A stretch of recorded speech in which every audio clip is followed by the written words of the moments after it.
Yes, we are back. We are back indeed. This is a WWE Friday Night SmackDown post-show. The show's just gone off the air. Of course, it was on Netflix in Dublin, Ireland. The first time ever WWE has done a live TV broadcast from Dublin, Ireland.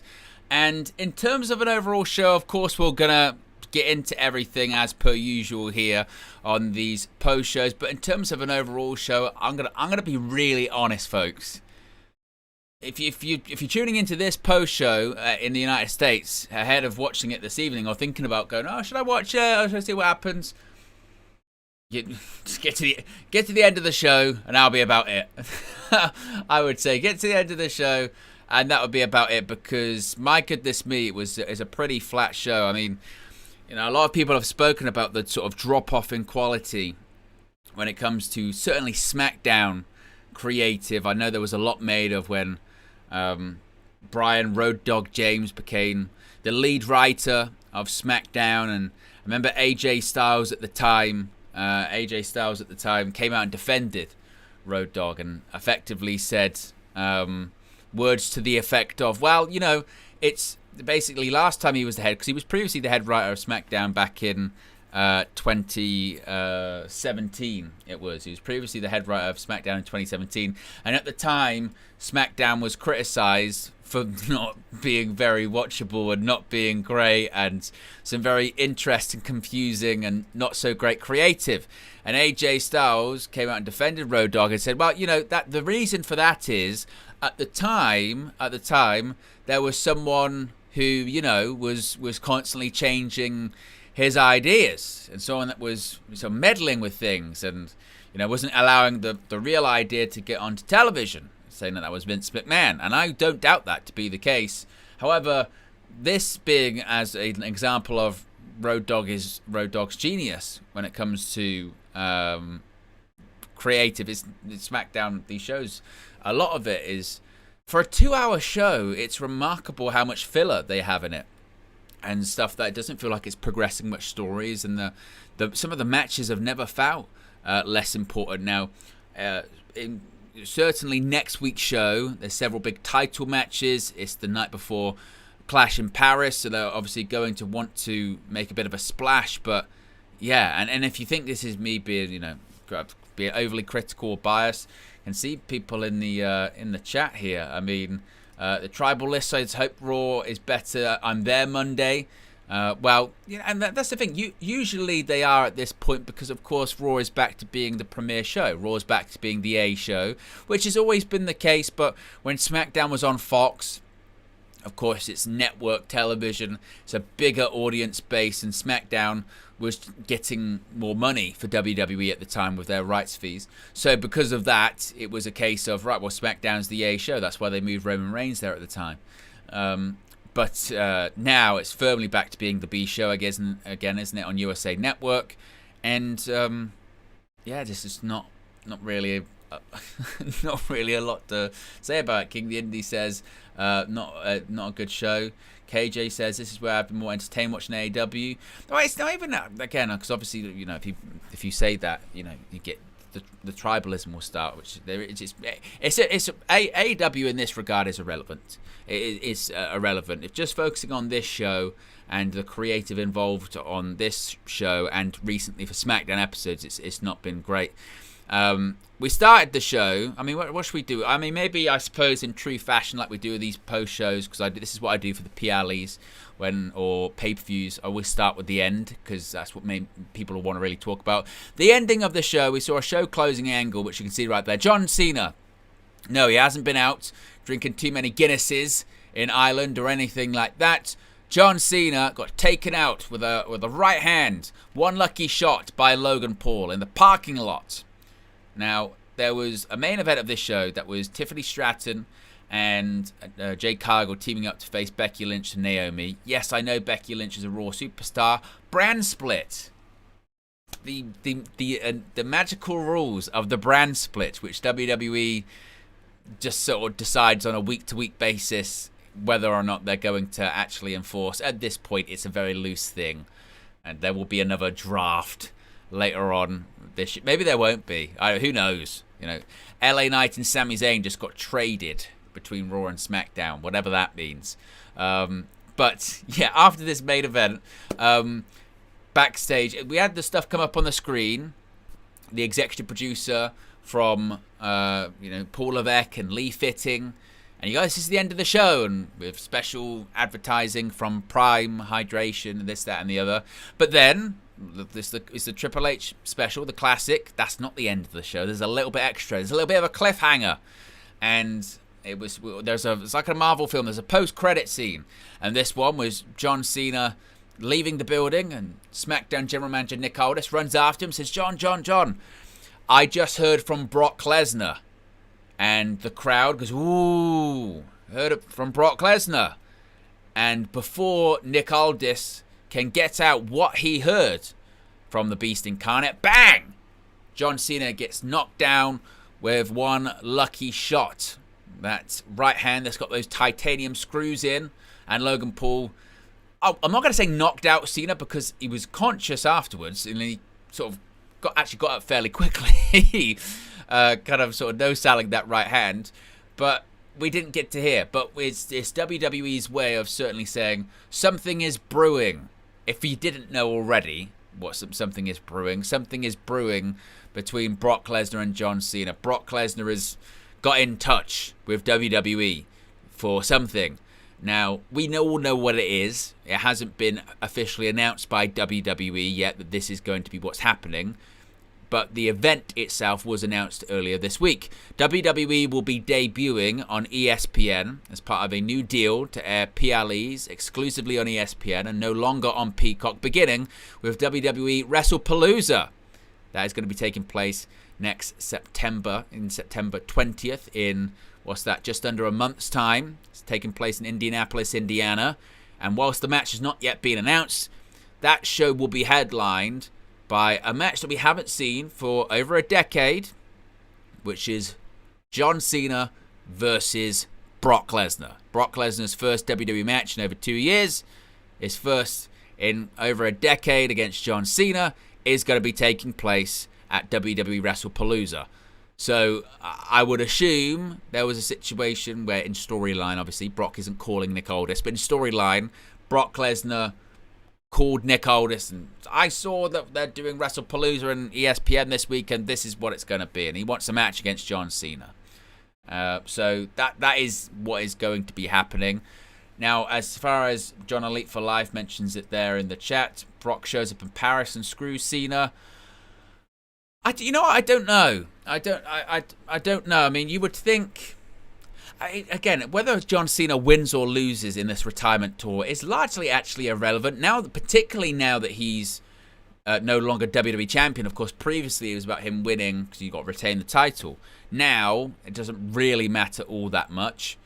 I suppose there's a thing of, what does WWE want to go with? There had been the report, hadn't there, that there were those quite divided in creative in WWE about what the result should be for John Cena versus Brock Lesnar. Some feel like it's Cena's retirement tour. Cena should win. He should overcome Brock one more time.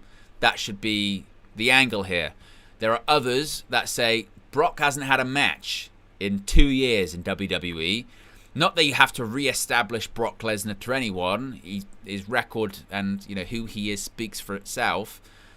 But there's a bit more longevity out of Brock than there is with Cena, because Brock's going to be, you would think, sticking around at least a little bit longer than John Cena is. Cena's finishing up in terms of an active in-ring performer at the end of the year. Brock, you would think, minimum, I think anyway, goes to, SummerSlam next year? SummerSlam, I think, is in Indianapolis next year. Was that officially announced? Let me just double-check that one. I think it was.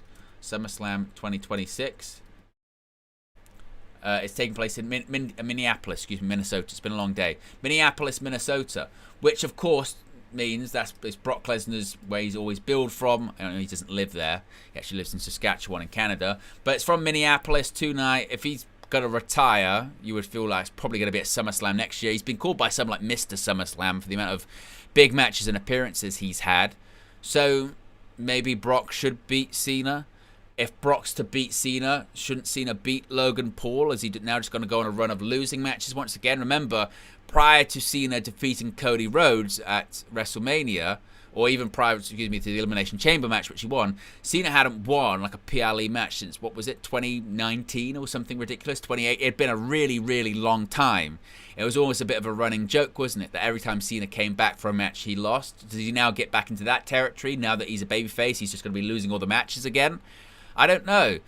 If you really wanted to add extra sort of spice onto the match between Brock and Cena, you would have Brock show up in Clash in Paris, hit an F5, crowd would go crazy, and Logan Paul does the unthinkable, beats John Cena, and that's obviously sets up a match between Cena and Lesnar at WrestlePalooza, which we're going to have anyway. But then to some, it's probably sacrilegious, this idea that Logan Paul would beat John Cena. So I'm not sure. But that's not the worst thing in the world. To have a difficult match outcome to predict, that's not the worst thing in the world. In terms of a cliffhanger, it was a good one. I mean, Drew McIntyre showed up earlier on in the show and sort of went to Logan Paul backstage. You got to do anything. You got to do anything, whatever it takes. It's like whatever it takes to beat Cena, and I guess whatever it takes is punching him in the face like 2 weeks before they face off, or a week before they face off. Is that whatever it takes? Maybe there's a little bit more. Maybe there's a situation where whatever it takes was Logan Paul revealing that he paid Brock Lesnar. He got on the phone to Brock Lesnar and said, look, I saw you took out Cena. I'll give you a shit ton of money to take him out at Clash in Paris. And maybe that's part of it. Maybe that's whatever it takes. I don't know. We shall see what happens. But that was the most newsworthy and noteworthy thing that indeed happened on the show. Ribshot says no, Sheamus was a letdown. I don't know. Is there going to be a thing like that comes out where they say that Sheamus appeared after the fact? I'm not sure. Yeah, that's a good point though. So you do make a good point there, Ribshot. Let's go through the show. What happened in chronological? Easy for me to say order.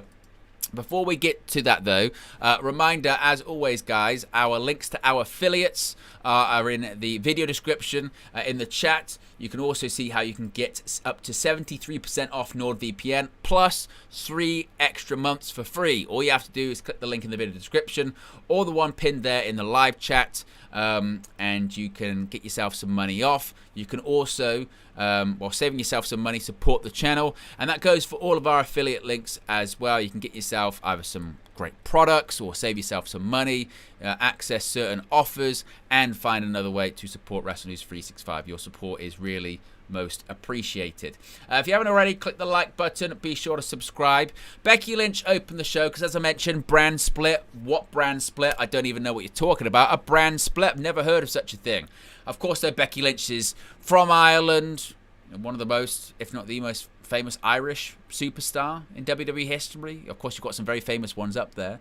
But WrestleMania main event, part of the first ever women's WrestleMania main event. Becky Lynch in Dublin, as one would expect, got an incredible reaction, but did the classic heel thing. I'm a heel, so whilst you're, talking all of this, while you're giving me all this praise and adulation, no, you don't deserve TV. She told a story about how she had always hoped she attended all of these shows when WWE came to Dublin, and she said, I hope one day WWE, they do TV here in Ireland. And then now she's here, she realizes that this shouldn't happen. They shouldn't have TV.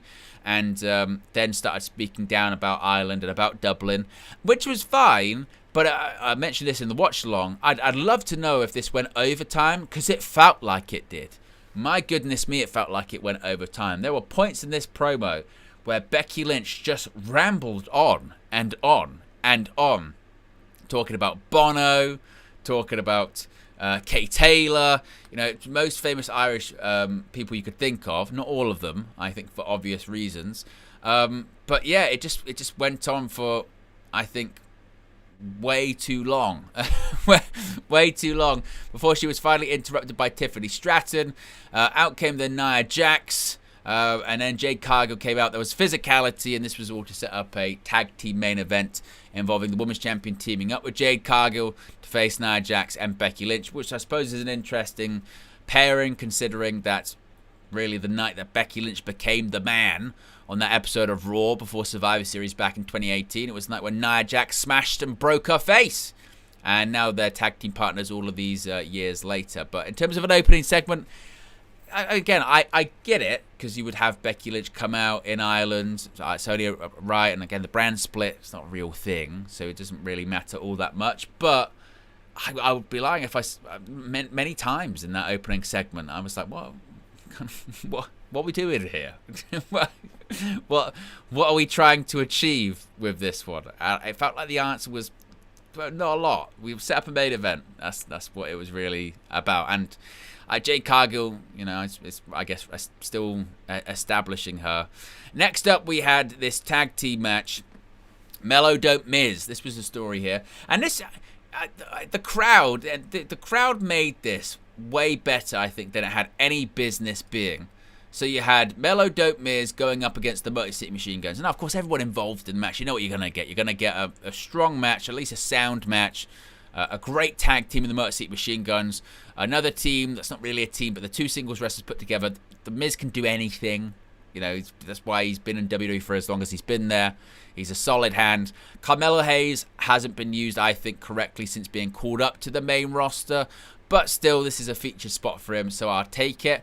The entire match was basically, I think the story they're trying to suggest here is that the Miz is using Carmelo Hayes just to get, I guess, a bit of clout, and he's just trying to use him to try and reestablish himself. He keeps saying to Carmelo Hayes, listen to me, and we'll win things and we'll go places.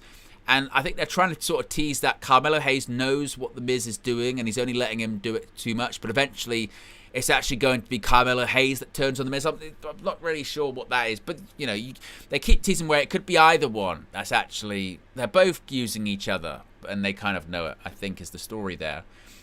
And I think what they hoped would happen in this one is that the crowd was really behind Carmelo Hayes, but it was completely opposite. I don't think the Miz has ever been so over and popular throughout his entire WWE career. Every time the Miz wasn't in the match, the crowd chanted, "We want Miz," or "Miz is awesome." Every time he tagged in, the crowd cheered like it was Hulk Hogan wagging the finger to The Rock at WrestleMania 18. I'm talking that kind of level of reaction. It was almost comical.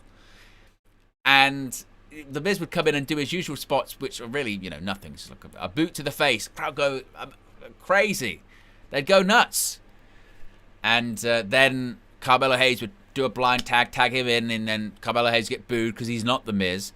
Anyway, the closing stretches of the match see Carmelo Hayes hit a lung blower, and the Miz tags in, and it's because of Carmelo Hayes' work. He goes for the pin and gets the 1, 2, 3.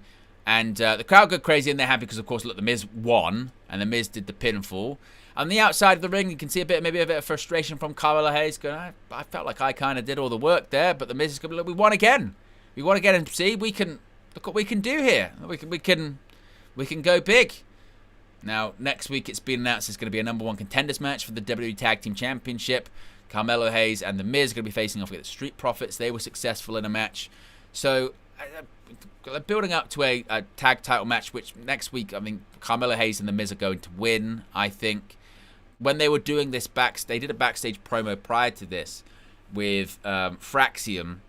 And in the background, you saw Dexter Lumis and Joe Gacy of the Wyatt Six, of course, the WWE Tag Team Champions. I mean, look, in terms of the SmackDown Tag Team division, it's been a bright spark on the show, certainly over the last few months. I mean, of course, the TLC match they had at SummerSlam was absolutely tremendous. And some of sort of the chaos. And they've got a lot of teams on SmackDown. So it's certainly healthier than the Raw Tag Team division, you would say. But I don't know. I hope WWE don't look at that reaction that the Miz and Carmelo Hayes got in Dublin tonight and mistake that for like legitimate interest in this story, if that makes sense. Because it's fine, but yeah, it's fine, but yeah. So yes, Carmelo Hayes and the Miz. I think, would I put the tag team titles on them? I mean, why not? I mean, they've If it means Carmelo Hayes gets shown in a better spotlight as a singles wrestler, which he just hasn't been since being moved to the main roster, then I guess I'm all for it. I guess I'm all for it. Next up, we had a backstage segment with Jimmy Uso, reflecting, of course, on the news that Naomi pregnant. That announcement was made on Raw on Monday. Sami Zayn passes congratulations on. It's when Solo Sikoa appears with his MFT and says they can, call him Uncle Solo or what have you. It was a backstage segment. It sets up a match later on in the evening involving the MFTs. Next up, we had Charlotte Flair taking on Piper Niven. Now, of course, no Alexa Bliss, as she was taken out by the Secret Service last week. And shockingly, Piper Niven pins Charlotte Flair in the middle of the ring. Granted, it wasn't a clean pinfall.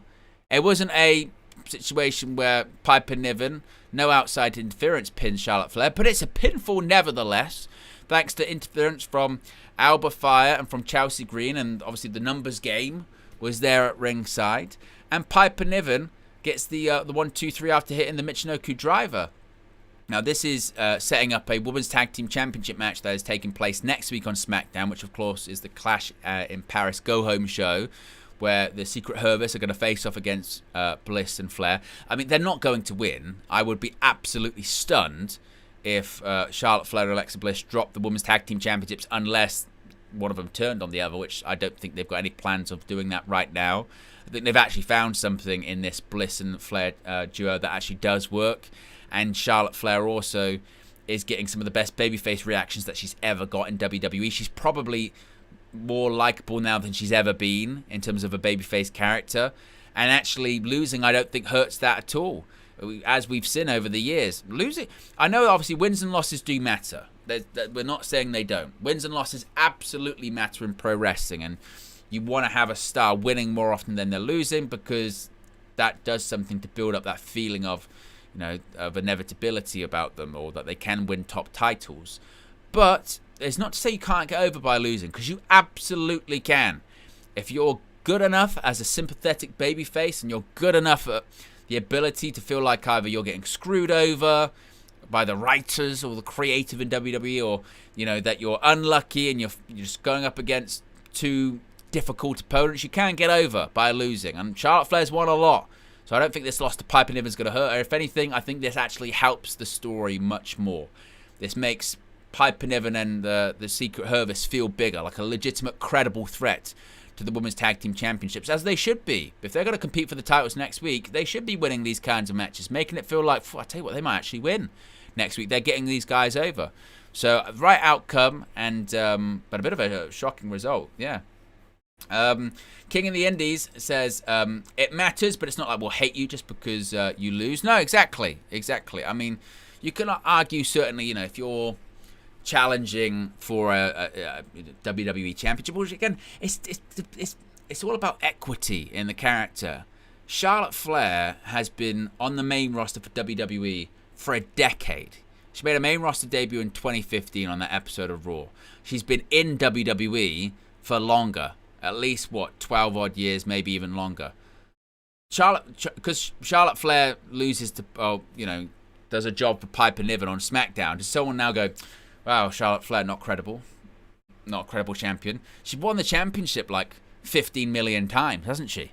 It's not going to hurt her. Everyone's going to go, you couldn't put the title on Charlotte Flair tomorrow, could you? Of course they could. They usually do. So, if anything, it adds just a different dimension to her character. That's why this Alexa Bliss thing has worked. My biggest frustration with the Charlotte Flair character for the longest time is, for whatever reason, the fix, particularly with Vince McMahon, but also in this Triple H era of creative, is the Charlotte Flair character was Charlotte Flair is the world champion or competes for the world title. If she doesn't, she's off TV. And then she comes back and she competes for the world title, and she either wins it or she competes for it. If not, I'll go off TV. That was the Charlotte Flair gimmick. Now it's something real. Like I said, I think that Players Tribune article, I think, did wonders for her. And I think it's going to be really interesting, like 5 years' time or a decade, so whenever you're looking back on Charlotte Flair's career, that segment in Chicago on that episode of SmackDown, going into a few weeks before WrestleMania, the one where Tiffany Stratton goes off script and Charlotte mentions the marriages about Charlotte Flair, and Flair clearly gets rattled by the crowd there in Chicago. I think in the long run, that's probably done her wonders, because the crowd saw the real person. They weren't focused anymore on the Charlotte Flair character. They were focused on the person. They went, you know what, I can sympathize and empathize with that person. Actually, that's quite insecure. It's got insecurities and got things that, you know, they're not proud of, or they wish they could have done better, or what they perceive to be failures. And they've got, like I said, these insecurities, but still tries to get through them. People can relate to that, and that's the biggest thing. Not just with a babyface, but with any character, but particularly with babyfaces, is can the audience relate to you? And the reality is in life is sometimes people can't relate to just a winner. They can't. It's difficult. It's difficult to relate to, especially in pro wrestling and characters. Can you like, you know, having a winning team, or you like backing the person that's going to win? It feels great, but in terms of pro wrestling, you know, that sort of top tier babyface, it's got to be that, you know, connection. And it felt like that hasn't been with Charlotte Flair for a very long time. So I think this babyface run is absolutely perfect for her. We then had this backstage segment where Michin interrupts Kiana James and Julia Hart. There was a situation where Michin is told that she's got to beat Kiana James before she can get to Julia. Did I say Julia Hart? It's late. Just Julia. And she could get an opportunity at the Women's United States Championship. Then we had the segment with John Cena and Logan Paul, where Cena comes out. He got a great reaction, but he couldn't say anything. Logan Paul cut him off first and spoke about being an outsider and what have you. The crowd was all over Logan Paul. Chants have shut the F up, which were absolutely muted and censored. A lot of censorship was going on this show. Cena then cut a big promo on Logan Paul, and the crowd loved it. He spoke about how Logan Paul is still an outsider because he just uses WWE as a branding opportunity, and spoke about how he's had 24 matches, and he said that number, Cena's had 24 years to this industry, and keeps giving back. And you know, when I was watching this segment, it just once again said to me of WWE. I know it's really easy to say in hindsight, but the decision to turn Cena heel, I don't think the decision to turn John Cena heel is the worst idea in the world. I'm not going to go and say that was a bad decision, because I don't think that was a bad decision.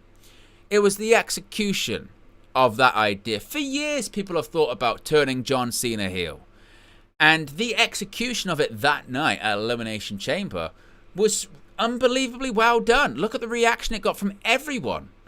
Everyone reacted to that, going, "Oh, it's incredible! We finally happened!" And The Rock doing that, and the aligning with The Rock and Travis Scott. I was, this is great. This is great. But WWE and Triple H and all that have to share a huge amount of the blame for they executed what could have been one of the biggest moments in recent pro wrestling history at a huge money-making angle, and they failed. Like that flopped so badly, so badly. We never saw The Rock again. We saw Travis Scott one more time. It was at WrestleMania. It's one of actually like the worst WrestleMania main event appearances of all time. And he fell out with WWE, and it just never was spoken about again. Cena was a heel for a while, and credit to him, he tried his best. But the execution was bad, and the people at this point just didn't want it. Because it wasn't 2010. If you'd have done it in 2010, they could have done something crazy. If they did it in 2012 with The Rock versus John Cena, once in a lifetime when they were close to doing it, it could have been crazy. But it's not 2012. It's 2025, and Cena's only got a limited amount of time left, and the crowd want to see the greatest hits. When you go and watch AC/DC or The Who in concert, do you want to see them try the new material? I've got a new song for you. No. Play the hits. Play the greatest hits. That's what we remember. That's what people wanted for John Cena in his retirement tour. They want the greatest hits. And when John Cena was doing this promo tonight, which we've heard him do quite often throughout his WWE career, wasn't exactly new material by John Cena, the crowd loved it. Because that's what they want. They want Super Cena. They want a Super Cena character. They want Super Cena promos. And that's what they got tonight, and they liked it. So it ends with Cena hitting, not to be honest, a pretty shitty attitude adjustment. It looked like Logan Paul fell over in the build-up to it. But the segment itself was fine. But for me, the more that Cena goes back to reverting to the old character and the old promo style and everything, I just go, I can't believe how badly they fumbled that angle. How badly they fumbled the John Cena heel turn. And that can't be overlooked. I know there's a lot in the news with WWE at the moment with ESPN and, the huge amount of money they're going to make from that deal and the match against Brock, which will do very well, and there's so much going on, and TKO still making record money. But when we're talking about creative and we're talking about stories being told, it cannot be ignored that on the SmackDown before SummerSlam, they just like, yeah, Cena, you're back to being a babyface. And because it wasn't working. It wasn't working. The execution of it was just a complete flop. But what I am glad is that we've got at least still quite a bit of time, not a lot, but enough time of this John Cena character that has really been so strong in WWE for, as Cena mentioned, 20 plus years. We're getting that as Cena's run finishes up, because it would have been terrible if he just pivoted babyface for one final match. So yes, Logan Paul laid out. That's led to this backstage segment that I was talking about, where Drew McIntyre was saying that you've got to do whatever it takes, and then he stopped him, whatever it takes, and I guess that meant attacking Cena later on, or maybe even more. Maybe it was again getting Brock. Next up, we had this tag team match. The MFT Solo Sikoa's MFT facing off against the Street Profits. There was chaos in the outside. You had Jimmy Uso attack Tala Tonga with a steel chair. Sami Zayn attacked Solo Sikoa, hit a haluva kick, and it led to the Street Profits getting the victory and that screen grab, which is pretty terrifying, isn't it? And this was done also to set up the fact that you're going to have the Street Profits facing off against Melo Don't Miz next week to become number one contenders for the Tag Team Championships, which, like I said, I think Carmelo Hayes and The Miz will win. Next up, we had this, what was meant to be a match between Aleister Black and R-Truth. R-Truth says, sorry, I put in Dublin, and I'm in Dublin, Georgia, not Dublin, Ireland. But instead, my friend will replace me. And out came Damian Priest.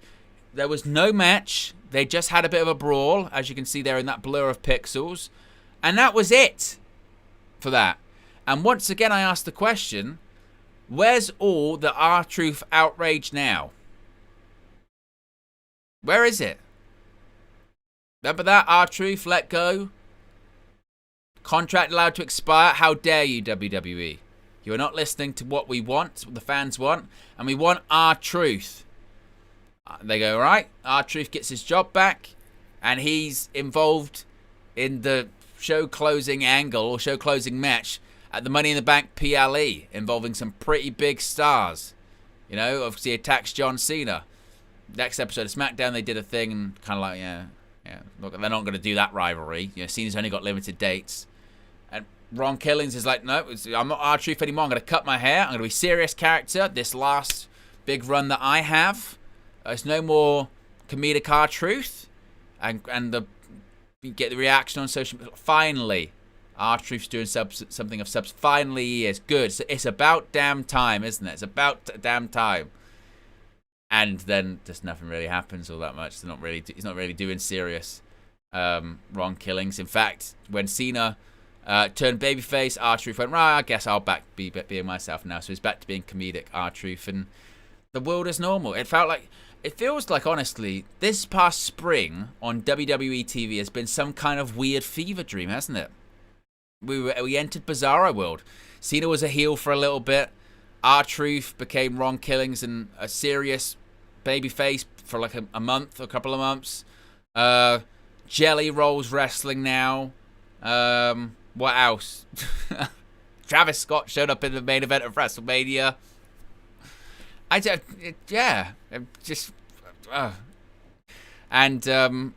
Aleister Black Damian Priest thing, which the crowd were like, oh, okay, and we didn't get a match. Drew McIntyre came out, wanted a health update on Cody Rhodes. The announcer says that they didn't really have one to give.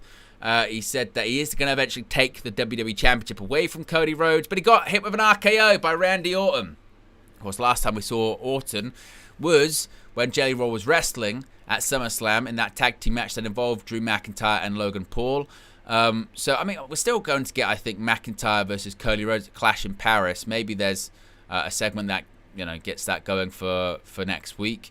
As far as, it's not been announced or what have you. I mean, as far as I'm aware, I don't think it's been announced. Has it? Clash in Paris 2025? I don't think it's been officially announced. No, it hasn't been officially announced just yet. So it might get announced next Friday on SmackDown. I mean, we could say, yeah, but what? So that's what, a day before, or a couple of days before. I mean, they don't really care. They're not driving subscriptions to Peacock because they don't. Obviously, they've got the ESPN deal now, so they don't care really about that. It's sold out anyway, so they'll just do what they want. they don't need to announce it. And Drew McIntyre's not going to win. Cody Rhodes is going to win. So, yes, that's clearly the direction that they're going in. And then we got to our main event, which was the team of Tiffany Stratton and Jade Cargill getting the victory against Nia Jax and Becky Lynch, which was just kind of nothing. If anything, it felt very rushed. As I mentioned, I did feel like maybe some point of the show overran, whether it was the Logan Paul Cena promo segment or the opening segment with Becky Lynch. It felt like they were running out of time because the finish of this match was really, really, really rushed. But Jade Cargill and Tiffany Stratton get the win. And then we circle back to, as I mentioned, Cena was leaving. Nick Aldis says, I just heard from Brock Lesnar, but before he can say anything, Cena is laid out by Logan Paul, who punches him in the face with that titanium screwed right hand and then runs away. So was that whatever it takes? Did the message land from Drew McIntyre, or has Logan Paul maybe done more? Maybe even, secure the services of Brock Lesnar? Time will tell. But as I said at the top of this post show, I'll be totally honest. I do agree with what Gentleman in the Lamp was saying there. I thought largely it was actually a poor and kind of really nothing show, and that's what SmackDown's been for a while. It's just, and there's not a lot to really write home about. So we'll see if that does pick up as we get closer to Clash in Paris next weekend. A reminder, guys, we'll be live for WWE's Clash in Paris PLE, as I mentioned, next weekend. I'll be live with a watch along and a post show. Probably will be live for, I would think, Monday's Raw. I'll probably be live for watch along and a post show. Friday's SmackDown watch along and post show. I'll be live for that. This coming Sunday, I'll also be live for AEW and New Japan's Forbidden Door pay-per-view. I'll be live with a watch-along and a post-show for that one as well. So we've got a lot of live streams coming up here, in addition to obviously your daily news videos and your countdown videos. So they're all going to be coming up. Some really exciting stuff coming up here on the channel. So I hope you guys are enjoying it. Click the like button. Be sure to subscribe if you haven't already, as you can see right there. We are less than 200 subscribers to go until 24,000 on that road to 25k in 2025. And also check out all of our affiliates. You'd have seen them through this post show on the sidebar. The links in the video description below. And for NordVPN specifically, it's pinned in the live chat. It's another way to support the channel. You can save yourself some money. You can get some great products. And in particular, when it comes to all the changes for WWE and streaming in the United States, if you get NordVPN, not only can you save 73% and get 3 months extra free, but also you can watch WWE as part of your Netflix package, which I think is not a bad thing to do.